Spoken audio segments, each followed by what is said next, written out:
Donc, dans l'épisode précédent, nous avons défini ce que c'est un réseau informatique. Nous avons vu aussi son but et nous avons vu comment mettre en place un réseau informatique. Nous avons dit pour mettre en place un réseau informatique, on a besoin des équipements terminaux et nous les avons cités quelques-uns. Et nous avons dit on a besoin aussi des équipements réseau. Les équipements réseau et ils permettent d'interconnecter les équipements terminaux entre eux. C'est eux qui acheminent leurs données, c'est eux qui sécurisent leurs données et c'est eux qui sont utilisés comme un bouclier contre les menaces internes et les menaces externes. Maintenant, les équipements réseau, nous avons dit il y a le switch, le routeur, le point d'accès sans fil, etc. Donc on va prendre maintenant le switch, le définir et voir comment il fonctionne. Donc un commutateur est un équipement informatique utilisé pour créer le réseau local LAN. Donc le switch, on va l'utiliser pour créer un réseau LAN au sein duquel on a plusieurs équipements terminaux. Ça dépend du nombre de ports du switch. Si c'est un switch de 24 ports, on aura 24 équipements terminaux qui seront interconnectés. Mais maintenant, ça dépend des équipements terminaux que vous avez. Ça dépend du nombre des équipements terminaux que vous avez au sein de votre entreprise. Donc, le switch, c'est un équipement informatique utilisé pour créer un réseau local filaire, LAN. Au sein duquel on aura plusieurs équipements terminaux qui seront interconnectés en utilisant les câbles. Le support de transmission utilisé, c'est les câbles. Donc, ça permet maintenant aux équipements de se communiquer et de s'échanger. Maintenant, comment il fonctionne? Voilà, quand il reçoit une trame, c'est-à-dire une donnée, ça peut être aussi appelé paquet, à travers un port, c'est-à-dire, supposez j'ai quelques PC qui sont connectés derrière ces ports, ces différents ports. Maintenant, quand le PC A veut communiquer avec PC B, là, le PC A va envoyer la trame ou bien la donnée ou bien l'information au switch à travers un port. Donc, quand l'information vient à travers un port derrière lequel le PC A est connecté, le switch, qu'est-ce qu'il fait? Il va prendre cette information, décoder ou faire le déencapsulation, c'est-à-dire il va ouvrir l'information pour voir à qui cette information est destinée. Donc, il va essayer de voir les champs des adresses MAC, des adresses physiques. Ce sont les adresses MAC. Donc, comme c'est un équipement de niveau D de la couche du modèle OSI, lui, on va voir ça plus tard. Donc, lui, il va se focaliser sur les adresses physiques, c'est-à-dire les MAC adresses de la source. Il va enregistrer dans sa base de données qu'on appelle CAM table ou bien table de MAC adresse. Il va enregistrer l'adresse de la source, l'adresse MAC de la source, pour dire derrière le port tel se trouve un PCA qui a tel MAC adresse. Donc il ne connaît pas la nature de l'équipement qui se trouve, mais il connaît sa MAC adresse. Maintenant il va voir le deuxième champ qui est champ de MAC adresse du destinataire, l'adresse physique du destinataire. Maintenant quand il va voir l'adresse physique du destinataire, si ça figure dans le paquet, là il va essayer de voir sa table de MAC adresse. Dans la table de MAC adresse, si l'adresse physique du destinataire se trouve derrière un port quelconque, et là il va envoyer directement à travers ce port au destinataire. Maintenant, si jamais il reçoit un paquet dont le destinataire, dont l'adresse du destinataire ne figure pas dans sa table de MAC adresse, là qu'est-ce qu'il va faire? Il va faire une diffusion appelée en anglais broadcast à tous les ports actifs sauf les ports par lesquels il a reçu le paquet. Donc il va diffuser ça à tout le monde, tous les équipements qui sont connectés sur ces différents ports là, ils vont recevoir une copie de la trame envoyée par le switch. Donc, les équipements aussi, et les équipements qui sont connectés derrière le port du switch, et aussi, quand ils reçoivent le paquet ou bien la trame, ils vont décoder, ils vont faire le déencapsulation pour voir à l'intérieur est-ce que l'adresse IP de la destination c'est à moi.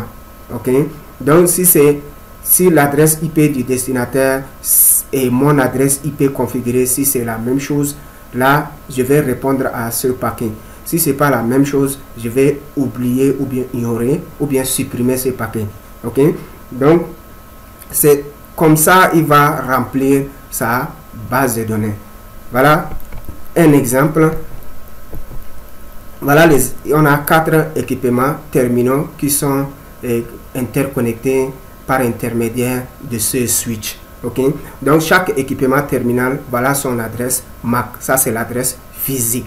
Ok, à quoi ça ressemble? Il faut voir ça, c'est codé sur 6 octets. Donc après on va voir ça. Donc voilà leur adresse physique. Supposez on veut faire communiquer ce PC avec le serveur. Ce PC avec le serveur. Maintenant, quand le PC envoie la requête vers le switch, qu'est-ce que le switch fait? Il prend la requête, il va prendre la requête. Si décoder cette requête ou bien cette trame, il va décoder pour voir l'adresse MAC du destinataire. Si ça figure dans la base de données, ok, là il va envoyer directement au concerné. Mais si ça ne figure pas dans la base de données, il va faire une diffusion. Vous voyez maintenant, il a fait une diffusion à tout le monde. Mais entre-temps, dans sa base de données, il a rempli l'adresse MAC avec cette interface-là. Maintenant, quand tout le monde reçoit, ceux qui ne sont pas concernés, celui-là, et ils vont supprimer le paquet ou bien ignorer. Maintenant, l'autre, le concerné, quand il reçoit, il va répondre. Voilà la réponse qui vient. Maintenant, quand ça vient, le switch profite en même temps remplir sa table pour dire voilà, derrière ce port-là, face Ethernet 0/1, ça c'est la nature du port. Ok, ça c'est face Ethernet 0/1/2, ainsi de suite. C'est comme ça la nomenclature des ports switch Cisco. Ok, quand il reçoit ça à travers ce port-là, il va remplir maintenant dans sa base de données. Maintenant, il va dire voilà le port associé à cette adresse MAC. Maintenant, comme c'est destiné à PC, l'autre PC 1, donc il va essayer de voir dans la trame, on écrit toujours l'adresse physique du destinataire. Le PC a écrit cette adresse. Maintenant, quand ça vient, le switch, il va voir ce champ, il va dire ok, l'adresse, ça là, figure déjà derrière, et se trouve déjà derrière ce port face Ethernet 0/6. Donc, qu'est-ce qu'il va faire? Il va envoyer directement à lui, sans envoyer aux autres. Comme ça, c'est un message unicast dans un seul sens. Ok, le switch assure la confidentialité. Il ne va pas permettre à ceux-là de voir ce qui se passe entre ces deux-là.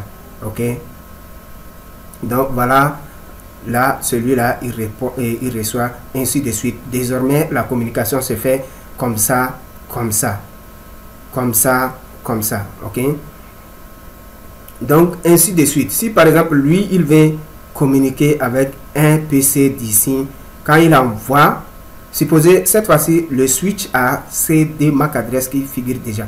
Si lui, il veut envoyer un message à celui-là, ok, quand le paquet vient, il va directement prendre et envoyer à ce monsieur. Il ne va pas faire la diffusion parce que son adresse MAC figure déjà. Il connaît où se situe ce monsieur. Ok, donc ainsi de suite, il remplit sa base de données appelée en anglais CAM Table, Content Addressable Memory Table. Ok, table de MAC adresse. La partie switching, nous allons voir comment vérifier la table de MAC adresse, comment les informations sont stockées, tout ça. Ok, voilà en gros un switch. Maintenant, sur le simulateur, les switches sont matérialisés comme ça, ou bien sont designés sous ces formats-là. Ça, c'est un switch de niveau D, et c'est celui-ci là, c'est un switch de niveau 3. Le switch de niveau 3, lui, il a la fonctionnalité routage intégrée. Donc, il peut être un routeur à la place d'un routeur. Si vous voulez, vous pouvez l'utiliser. Mais les fonctionnalités routage sont limitées. Il ne peut pas à 100% remplacer un routeur. Ok? Donc, le switch de niveau D, c'est ça qu'on prend pour créer un réseau local derrière lequel se trouvent les équipements terminaux seulement. Lui, on peut prendre et mettre ici pour créer, mais c'est du gâchis. Si vous voulez utiliser, il est utilisé à un niveau un peu supérieur. Ça, c'est le meilleur design. Mais ça n'empêche pas de prendre ça là et venir mettre ça ici. Ok? Voilà, en gros, un switch, comment il fonctionne. Maintenant, nous allons passer sur le répéteur hub. Ok, hub, un répéteur est un équipement utilisé pour régénérer le signal.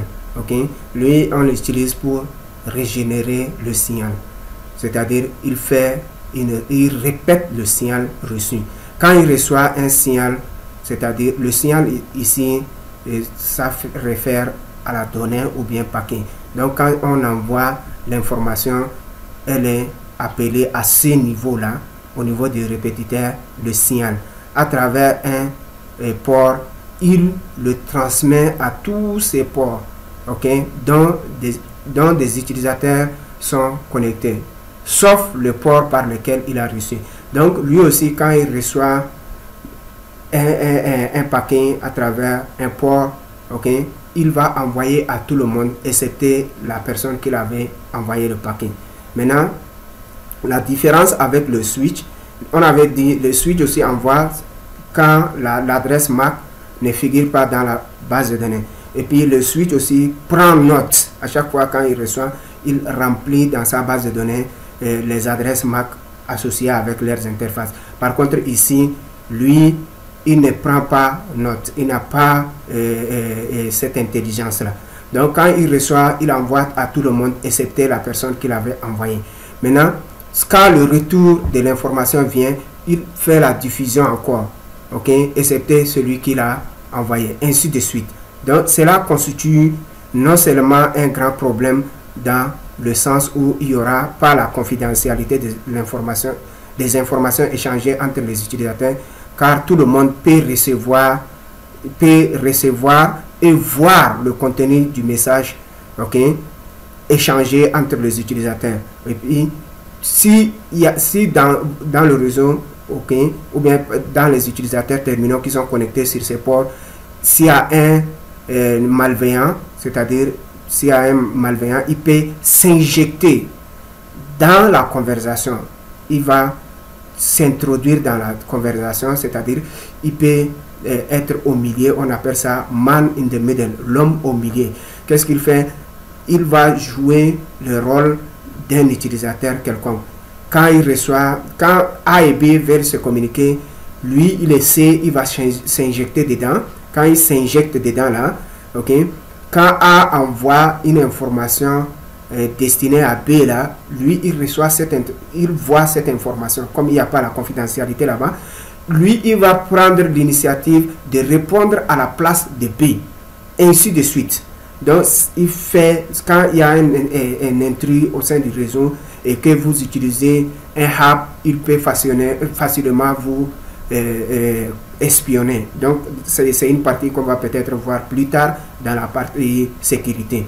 Donc, voilà, le hub, lui, il ressemble aussi à un switch. Donc, c'était la première, ou bien c'était le premier apparu. Donc, il était un concentrateur, un point focal où plusieurs équipements peuvent s'interconnecter. Maintenant, avec le temps, entre-temps, quand ils ont créé ça, il n'y avait pas un problème sécuritaire. Les pirates n'étaient pas trop éveillé comme aujourd'hui. Donc avec le temps, ils ont compris que voilà, comme lui, il n'assure pas la confidentialité, il faut créer un switch. Et c'est là le switch est venu complètement le remplacer. Aujourd'hui, il ne faut jamais utiliser un hub au sein de votre réseau, ok, pour interconnecter les équipements. Lui aussi, il est utilisé. C'est un équipement qu'on utilise pour créer le réseau local LAN. Il a plusieurs ports comme le switch. Donc, ça ressemble à un switch, mais généralement, on écrit ici hub ou bien répéteur. Ok? Donc, c'est un équipement de la couche 1 du modèle OSI ou TCP et il opère en mode half duplex, c'est-à-dire, lui, le switch opère en mode full duplex. Un mode full duplex, c'est-à-dire, le même port serait en train de recevoir une information et en même temps, ce même port est en train d'acheminer une information vers une destination quelconque. Donc, un port qui reçoit les informations entrantes et sortantes. Donc, sur le même port, on peut recevoir et faire sortir aussi. Ok? Donc, le hub, par contre, sur le même port, on ne peut pas recevoir et faire sortir. Donc, soit on reçoit, soit on fait sortir. Donc, avec le hub, il y aura toujours la collision des informations. Ok? Il y aura toujours des collisions, c'est-à-dire A et B sont en pleine communication, mais C va envoyer un message à A, et là, le signal du C risquerait de coincer avec le signal de B. Ok? Donc, avec le hub, il y aura plusieurs collisions, mais l'avantage, c'est qu'ils ont implémenté sur les ports du hub une fonctionnalité qu'on appelle collision detection. Ok, une fonctionnalité pour détecter les collisions. C'est-à-dire, quand il y aura une collision au réseau, ok, tous les équipements qui sont derrière ces ports-là, ok, seront au courant qu'il y a une collision. Donc là, qu'est-ce qu'ils vont faire? Ils vont arrêter un instant de ne plus émettre et écouter le réseau. Écouter s'il y a une information qui traverse, qui est envoyée au sein du réseau. S'il n'y a pas, c'est maintenant je vais émettre un message. Donc c'est comme ça il fonctionne. Voilà à quoi le hub ressemble. Ok, vous allez voir, si c'est sous GNS3, c'est comme ça, il est matérialisé. Sous Packet Tracer, c'est comme ça. Ok, maintenant en physique, voilà à quoi ça ressemble. Ça c'est un hub. Vous voyez, vous allez dire c'est presque la même chose comme un switch, mais en réalité lui il n'a pas beaucoup de ports. Ok, il n'a pas beaucoup de ports et généralement on écrit sur l'étiquette, on écrit dessus hub ou bien répéteur. Donc regardez, on va faire échanger ce PC avec ce serveur. Ok, maintenant quand le PC envoie la requête, lui il n'a pas une table pour noter. Ok, donc la requête sera envoyée à tout le monde. Maintenant ceux qui ne sont pas concernés, et ils vont supprimer. Lui il a reçu, c'est pour lui. Maintenant il va répondre. Quand il répond, l'information vient. En temps normal, il devrait acheminer directement à celui-là. Mais lui, comme il n'a pas une base de données ou bien quoi, il va envoyer encore à tout le monde. Le PC serait en train de supprimer. Mais si c'est un individu malveillant qui est connecté sur ce port-là, lui, qu'est-ce qu'ils font? Les gens ont des outils de capture des paquets. Ils vont lancer ces outils-là et quand ils reçoivent, parce que quand il est derrière ce port, il va recevoir aussi l'information que ceux-là ont supprimé. Lui, il ne va pas supprimer. Il va capturer pour voir ce qui se passe entre ceux-là. Imaginez si c'est une information qui contient des noms d'utilisateurs et le mot de passe ou bien des codes très importants. Là, il va voir et vous faire du mal. Okay? Il peut même s'injecter dans votre communication, répondre à la place de celui-là et ainsi de suite. Donc voilà l'inconvénient du hub. Vous voyez, quand à chaque fois c'est là, quand c'est un message qui ne le concerne pas, il supprime. Maintenant, nous allons voir le bridge ou bien pont. Ok, le pont, l'Ethernet Bridge est un équipement de la couche 2 du modèle OSI. Ça, c'est le grand-père du switch. Le bridge, c'est le grand-père du switch. Le switch est une amélioration du bridge. Ok, donc il fonctionne de la même manière qu'un switch, c'est-à-dire quand il reçoit, une trame, ok, sur un port, il les fait sortir à travers le port où se trouve le destinataire. Ok, donc lui aussi, il a une base de données qu'on appelle CAMTable, mais lui, la décision se fait sur l'équipement et sur la mémoire physique, c'est-à-dire ils ont fait la programmation sur la mémoire physique, alors que le switch, les décisions se font sur le système. Il y a un système d'exploitation qui est installé sur le switch, tout est codé là-bas. Ok, voilà la seule différence entre les deux. Donc ils font la même chose, ils fonctionnent de la même manière, seulement la différence est au niveau des ports.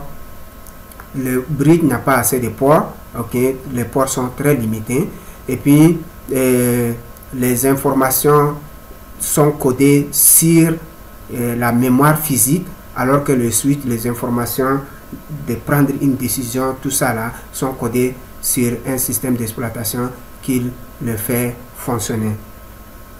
Donc l'Ethernet Bridge fonctionne aussi en mode full duplex, c'est-à-dire plusieurs paquets peuvent être envoyés et reçus en même temps sur un port, comme le switch, comme je vous ai expliqué. Le switch, plusieurs paquets peuvent rentrer et sortir au même moment sur le même port. Par contre, avec hub, là, il y aura collision. Donc voilà à quoi ça ressemble un bridge sous paquet tracer, ou bien Genus 3, je ne pense pas qu'il figure cet équipement. Donc le bridge est complètement remplacé par le switch dans le réseau moderne. Ok, de nos jours, c'est rare de trouver le bridge et c'est rare aussi de trouver le hub. Ok, même si vous trouvez, ne le prenez pas, le hub ni le bridge. Au lieu de ça, il faut plutôt prendre les switches. Ok, prenez des switches pour créer vos réseaux locaux. Voilà en gros cette partie. Nous avons essayé de définir les équipements. Nous allons dans l'épisode prochain, nous allons voir les autres équipements réseau. Nous avons vu maintenant le bridge, le hub, le switch. Donc nous allons voir le routeur, comment il fonctionne, le point d'accès, les pare-feux, etc. Merci de m'avoir suivi. À nous revoir tout à l'heure.